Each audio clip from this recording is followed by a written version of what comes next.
limits? Joe Biden and Bernie Sanders are polling huge with Democrats right now. But will the fact that they're in their late 70s turn off voters in an election? Newlywed Priyanka Chopra Jonas on her epic wedding to Nick Jonas and getting game-changing women to dish on the secrets of their success. Plus, former U.S. Attorney Preet Bharara on getting fired by the Trump administration and why he doesn't believe the latest rumors about the Mueller investigation. Top topics are on the table with Whoopi, Abby Huntsman, Joy Behar, Sunny Hostin, and Meghan McCain. Now, let's get things started.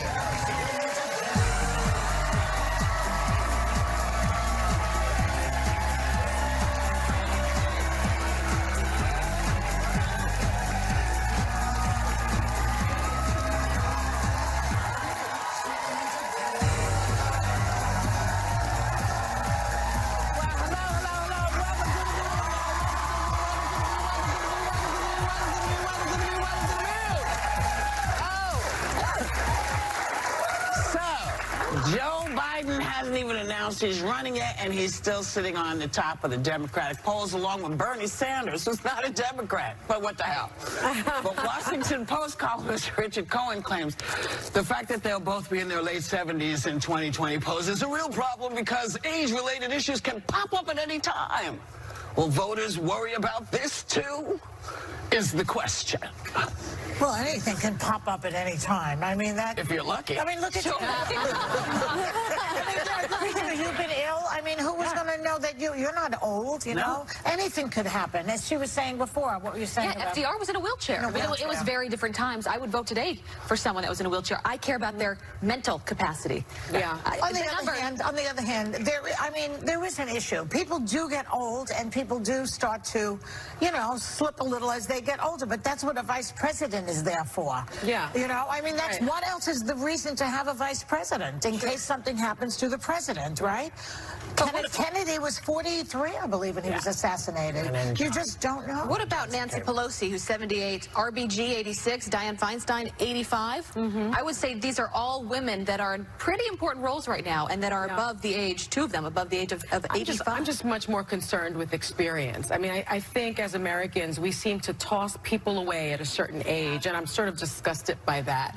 You know, what happened to getting older and having that benefit of experience? And we sort of devalue that a little too much. I like the fact that we have two people interested in leading the country that have many, many years of experience. That's what I'm most interested in. And also judgment. As it turns out, presidents are very long-lived. The myth that they age faster is a myth. Most presidents have lived longer than other men their age. 23 of the 34 presidents who died of natural causes outlived the average age of death for a man when they died.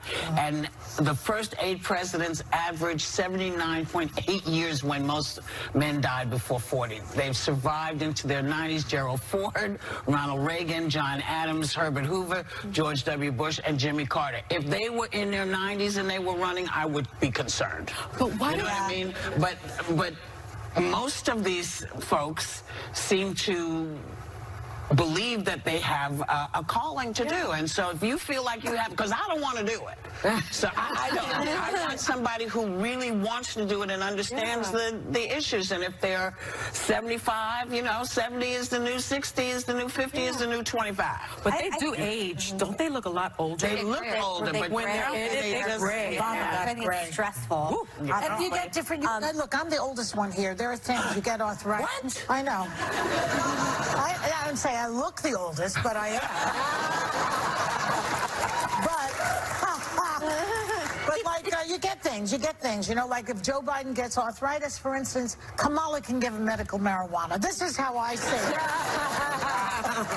Well, I think it's interesting is that the baby boomer generation has been the past 4 presidents. Trump, Obama, Bush, and Clinton were all baby boomers. Pete Buttigieg is a millennial, and he's like obviously the mayor that we all like. He's 37. So I just like that there's a big spread. The youngest is 37, the oldest is 77 at Bernie Sanders. I don't care about age, you know that I'm not an ageist at all. I do think every person running for president should take a health exam. I do think we have a right to know if they have any pre-existing health conditions one way or another, just God forbid if something were really wrong. But I agree with you, Sonny, that it's not age, it's experience. And honestly, who's the best candidate at this point? That's what I care about, and I care about character. Character, ladies and gentlemen, would be a nice thing to be brought back into the White House, okay? Like, it's weird when it's jumping to top of priorities for me, and I really would like someone who is emotionally stable in the White House. But also, that's honestly compared to this, But you also need somebody who knows how to choose people to work for him. Yes. You know, that seems to be missing here. Or somebody that people are attracted to work with, which we don't have right now. As you said yesterday, he doesn't even spend time with his family. Putting a proper cabinet together, well, you know, choosing the best people. Finding diplomats.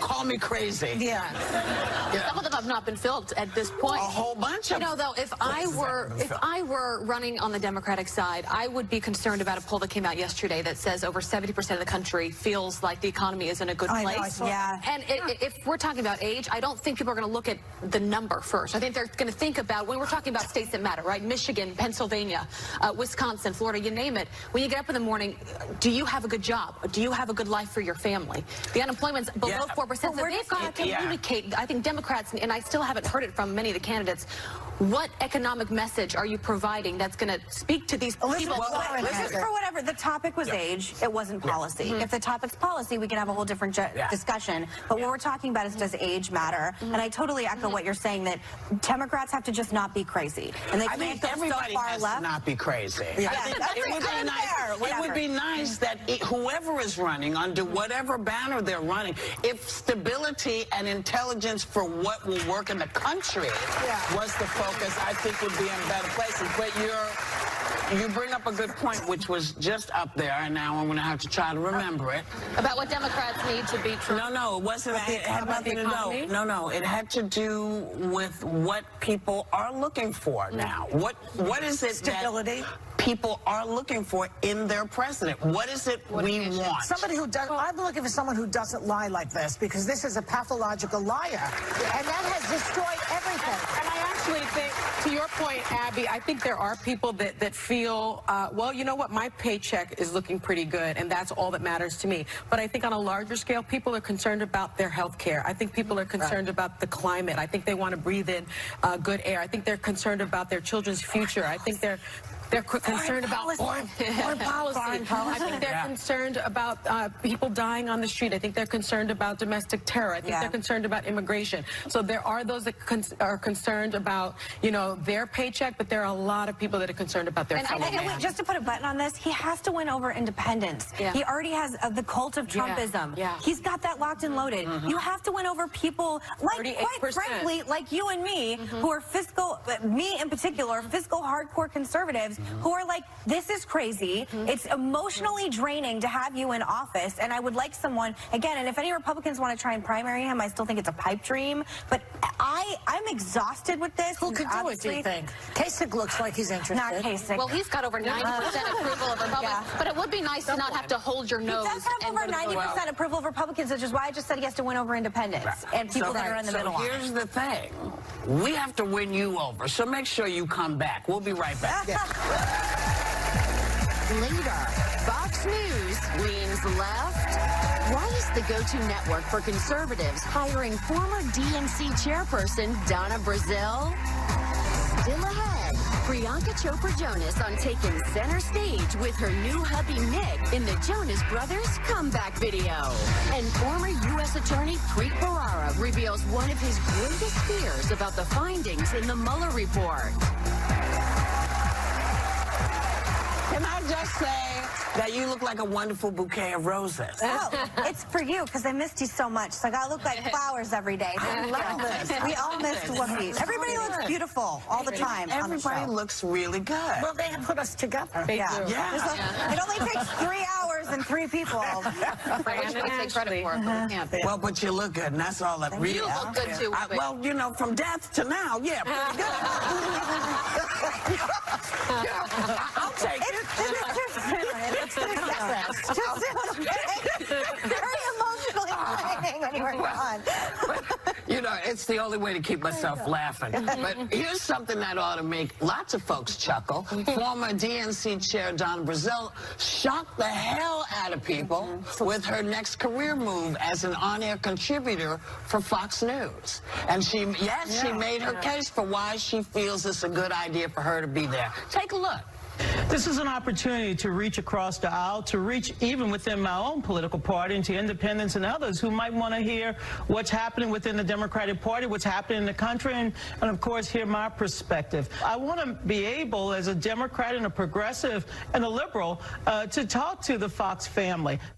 She looks so good. You know, I'm thrilled that this has happened. Yeah. We've done it. I mean, Chris Christie's upstairs somewhere. Yeah. You know, we have folks. I didn't mean it like that. You know, but He lives in the attic. He's in the attic. I didn't let him come down, Chris. He's on the bridge. Anyway, He's on the bridge. He's, you know, he's over, and CNN has done it. So this might be the first indication that we're actually going back to news. Well, someone just pointed out to me that Fox channel is not allowed to host the primaries, the Democratic primary. Yeah. So maybe this is their way of getting back into the good graces debates, of the Democrats. It's possible.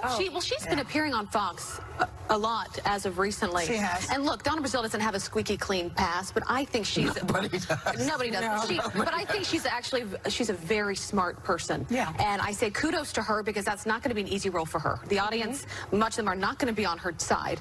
And kudos to Fox because she was quite critical of Fox over the years about a number of things. And I think what they're trying to do, to your point, is we need more debates. We need more of this, what we do at this table, of being able to disagree respectfully and for people to take something away from that. I think that's all good. Maybe Fox. Go ahead, baby. Go ahead, Sonia. Well, I know Donna pretty well, and anyone that knows Donna knows that, you know, she's pretty spicy and she's got a wonderful sense of humor. Yes. And so she'll handle this extremely well. And what I also like about this move is that, you know, and I think you just said this recently, 38% of Americans identify as independent.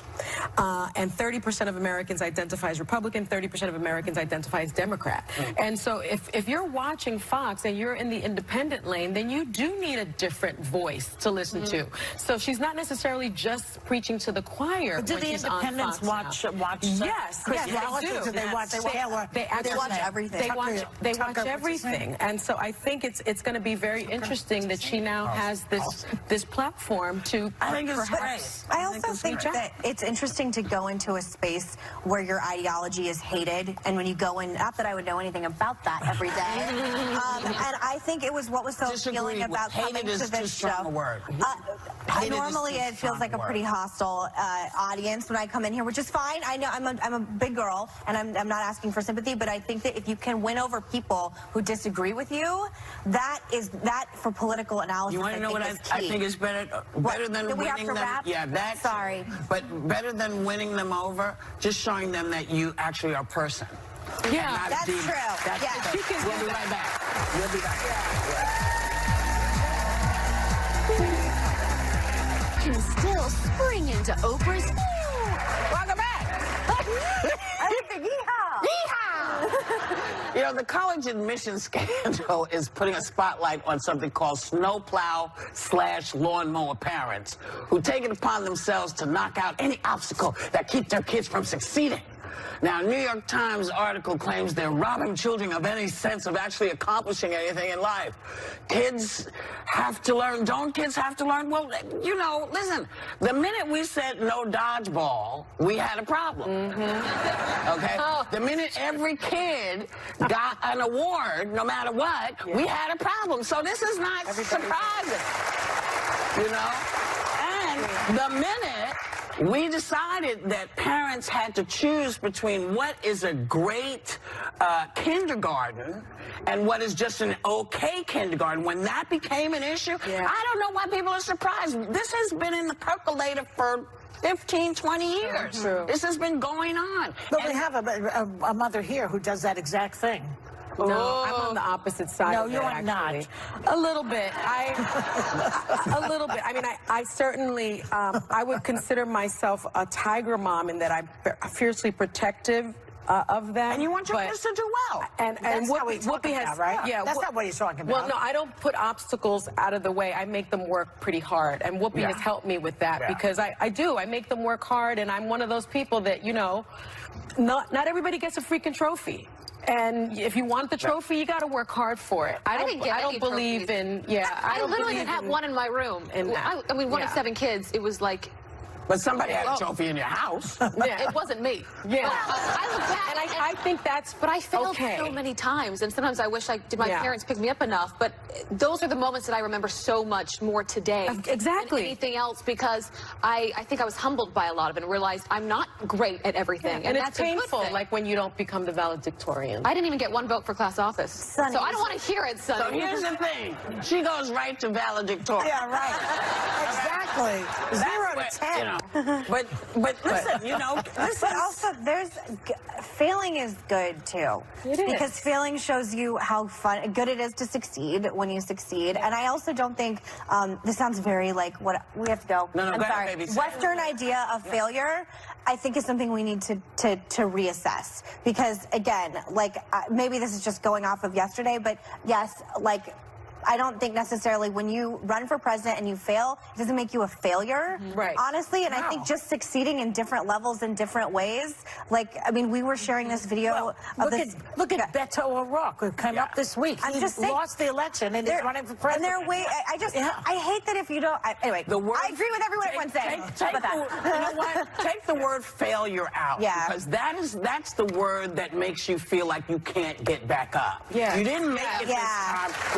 Let's try it again next time. We'll be back. Priyanka Chopra Jonas is live on The View next.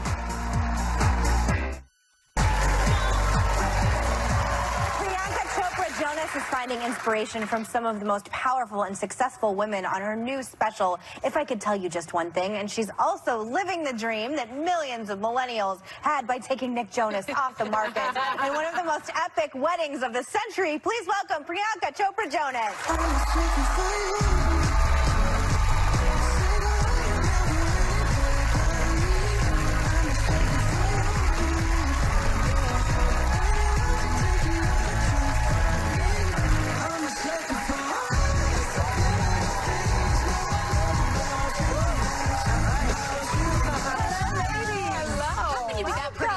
That good.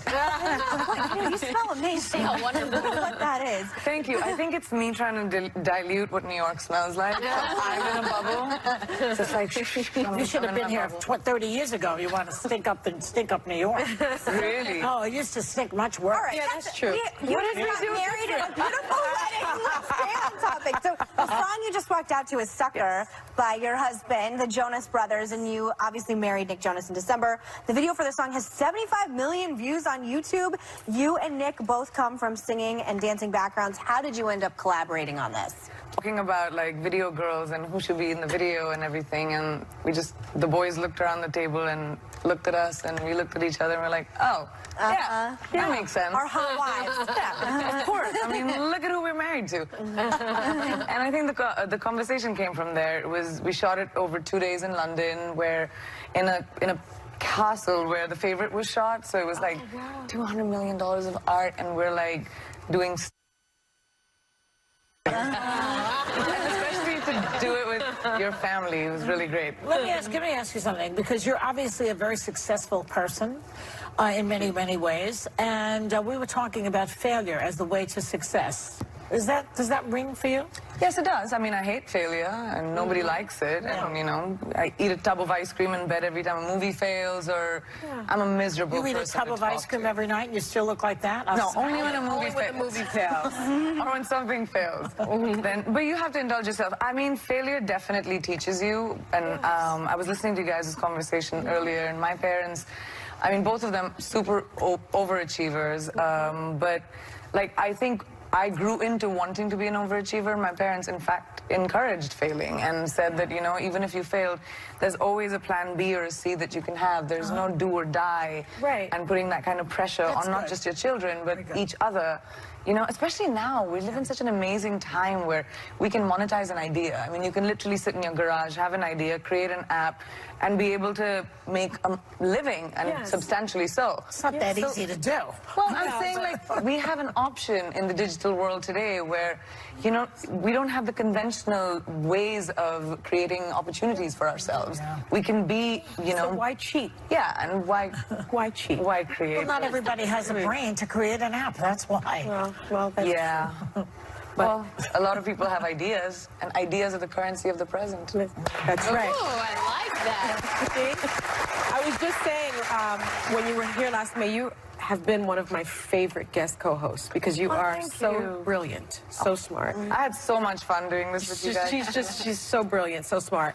Now, you and Nick weren't even Instagram official yet, though, when you came here the last time, right? I don't think, forget Instagram official, that happened after I got married to him. Yeah. But before that, like, we weren't even dating You weren't even dating, right? And now you're married.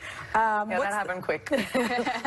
Well, this is a beautiful picture. So what's the difference between pre-married life and married life? I mean, are you domestic? Is he cooking? Are you cooking? I can't cook. And I told him that when he proposed. I was like, listen, you're from a good Southern home. You're used to your mom making you amazing food, which she does. You're not marrying that girl. I cannot cook. I can make eggs, which also sporadically, maybe at night. I'm better at making eggs at night. Yeah. For dinner. Why at night? Because I'm awake at that time. In the morning, I'm like still waking up. I have my coffee. I'm a terrible, terrible like wife in that sense. But you know, the most amazing thing when I told him that, babe, I can't cook, and I hope you know that, he said, it's all right, babe, neither can I. Which is perfect. I mean, but you don't hear that from guys. They're usually like, it's okay, baby. Well, it's all right Really, if you go to the can't cooking cook. class. Yeah.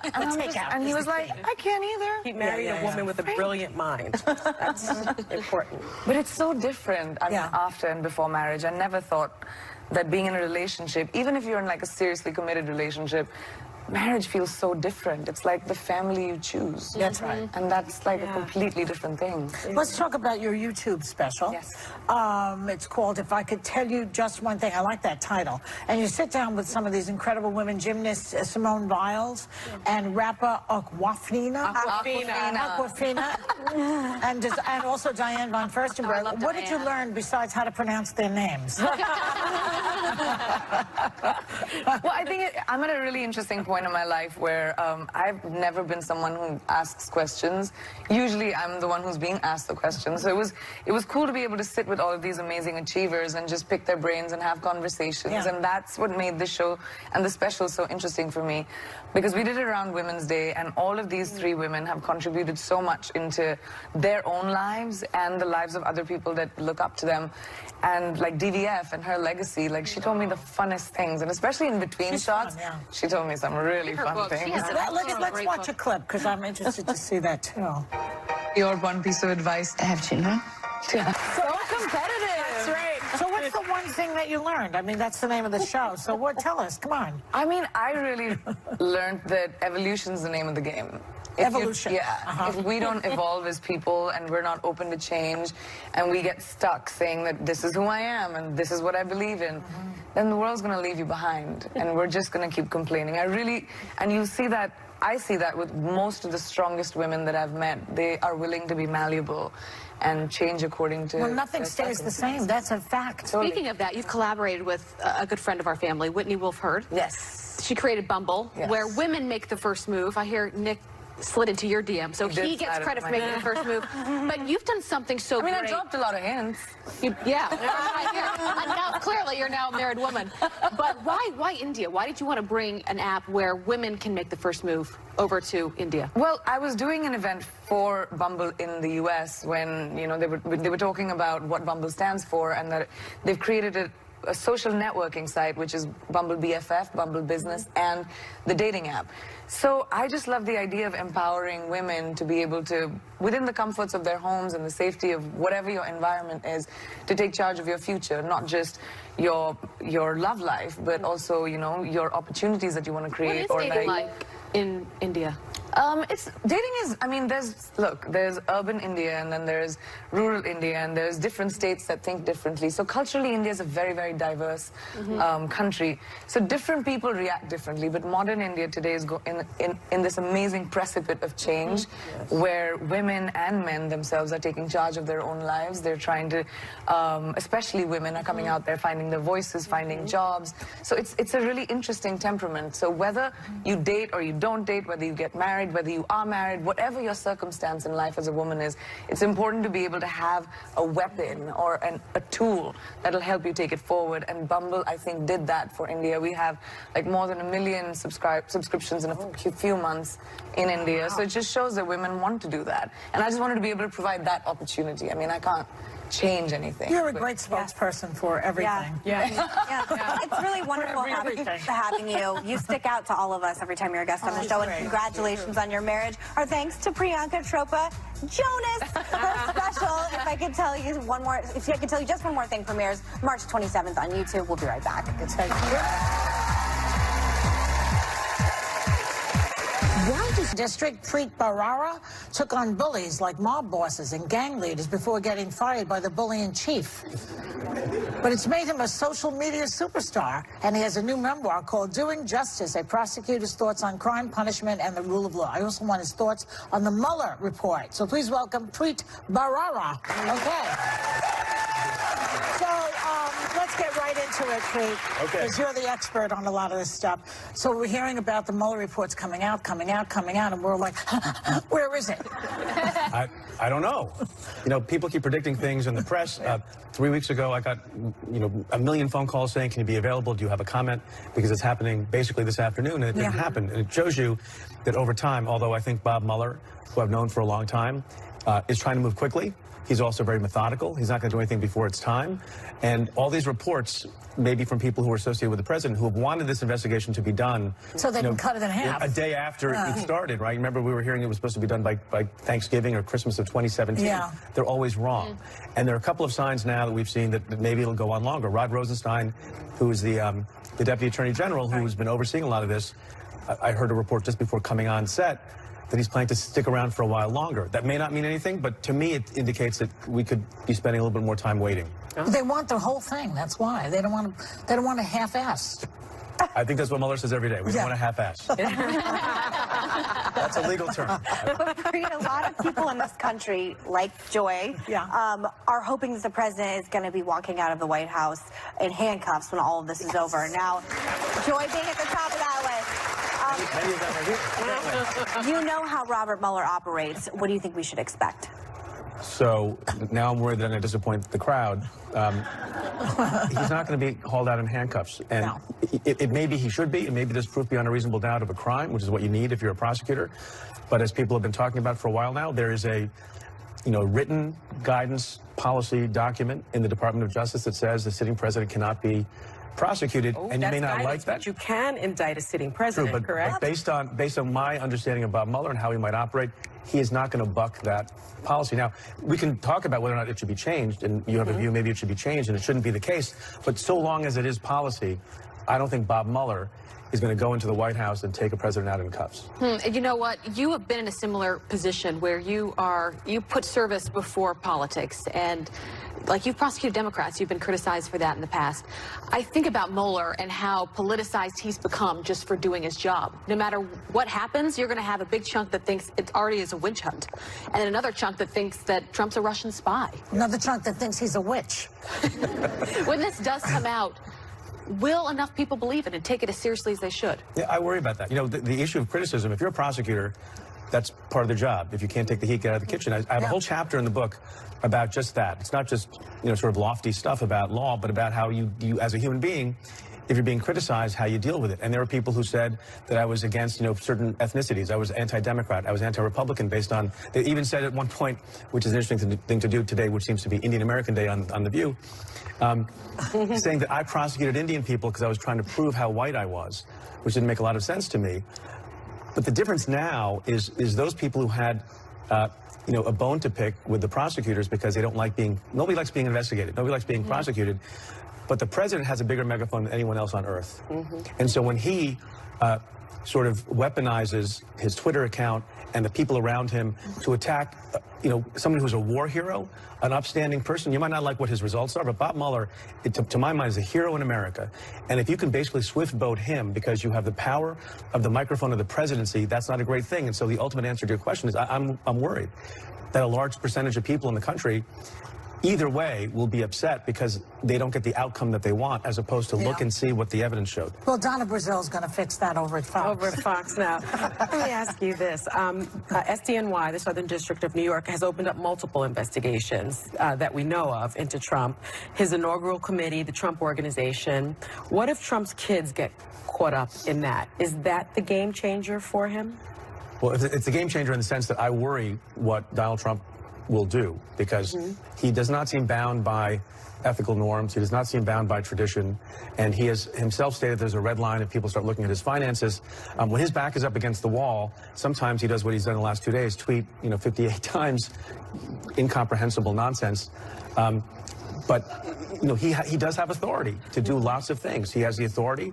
It can be challenged to shut investigations down. He has the authority to do a lot of negative things, I think, to the country. And I think that nothing will trigger him more than if someone decides to bring a case against one of his kids. One quick thing. We talk about this all the time, and you hear him saying all the time, collusion, no collusion, no collusion. Thank you. Is collusion a crime? Collusion is a word. It's not a crime. It doesn't appear in any statute.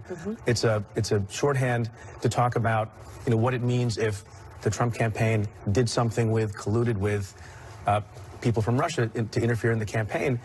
The words that, as you know, that the lawyers use and the criminal lawyers use are words like conspiracy and aiding and abetting. And it's possible that there was a crime committed in connection with some kind of conspiracy to affect the election, or a campaign finance violation, or to commit hacking crimes.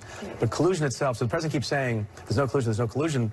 There's also no donuts. I don't know what that, it doesn't sort of matter. It's a word he's used and seized upon that we should stop using, probably. Michael Cohen is still talking to the Southern District where you worked. He is. And Chris Christie himself said that if he were in the White House, that would send a chill up his spine. And I understand they've just released documents, Michael Cohen documents, there's some news today. Yeah, related to the search warrant, To the search warrant, that and that Mueller knew about these he went in there a long time ago, before they even went in there, right? Yes. So, I mean, should this send a chill up the spine of the White House? Because Michael Cohen could take him down. Look, Michael Cohen is an important witness. He did not have what's called a cooperation agreement with the Southern District. What I can tell you is, and what I write about in the book at some length, is what the Southern District is like. So people are constantly now talking about SDNY, the Southern District of New York. There are all sorts of great people there whose names you don't know and whose faces are not familiar to you because they don't go on television, who just do their work every day. And they follow the right path to truth and justice, and something about the culture of the place and the DNA of the place and how they go about doing their jobs. I think it's important for people to understand, among other things, that they're independent, aggressive, and fearless, and they don't care who you are, how powerful you are. If the law and the facts support it, they will do the right thing. And they are also not limited in the same way that Bob Mueller was. When I ran that place for 7.5 years, we thought if we saw a crime committed and there was jurisdiction here, we'd bring the case. So, yeah, chill up the spine. I think that's fair. And he can't pardon any of his people. He can't pardon his son, for example. Well, he can. In the Southern District. Federal court. If the state attorney general or the local DA, who has also filed a case against Paul Manafort, those can't be pardoned. But unfortunately, the one power we didn't have was to be immune from pardons. Could you still work for Trump today? I don't. My phone hasn't rung, and I don't expect it to. Would you say yes, though? I would not. You would not say yes. Just quickly, because I want to talk about this book because it's great. Speaking of snitches and Michael Cohen, you've worked with many in your past. Are they credible? It depends on snitch is a word that people like us don't like to use. Use that colorful phrase, cooperating witnesses. Informants. Look, it goes back. There's something in our system that doesn't like people who snitch. I tell the story in the beginning of the chapter. Now, when my son and my daughter were 6 and 4, my daughter comes marching into the kitchen and says to my wife and me, points to her brother, and she's clearly about to tell on him. My son is crying, and then we do a thing that very much surprised her. We said, "Don't tell us. We don't want to know." She got very confused because she was going to be a snitch, and nobody likes to snitch, but they're the backbone of criminal cases. And there's a difference between a snitch and a whistleblower. Let's just clear that up. Or I mean, there is a righteous informer. Okay, we want to thank you. Thanks to Preet Bharara, his new book, Doing Justice, A Prosecutor's Thoughts on Crime, Punishment, and the Rule of Law is available now. We'll be right back.